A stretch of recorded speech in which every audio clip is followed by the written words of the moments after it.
paras aeg on nüüd ka üle vaadata oma kannaistikud. Kõik on nüüd seemnes kasvatatud ja siin on nüüd näha väga seda suurt vahet, kui erinevad taimed tulevad. Et sõltub õudselt sordist. No näiteks see siin on paniculata ja tema on istutatud 1.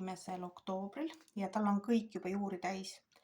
Et tegelikult nüüd hakkangi neid ümber istutama natukene suurematesse pottidesse, sest nendel on siin juba päris kitsas. Teised, mis on päris suured, on siis need. Nii, tegemist on glaukaga ja teine on flassida.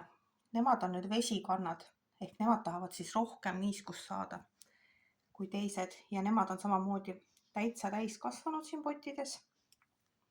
Kõik topsikud on neid täitsa täis juuri ja ta ise on juba väga pikk, nii et ka nemad peaksid istutama juba eraldi. Et kindlasti peaks tegema seda nüüd enne, kui päris talv tuleb, sest praegu juba on piisavalt pime.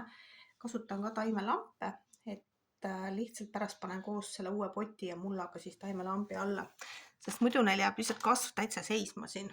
Aga ma tahan ikkagi näha, kui suureks nad kasvavad korraliku hooldusega kevadeks.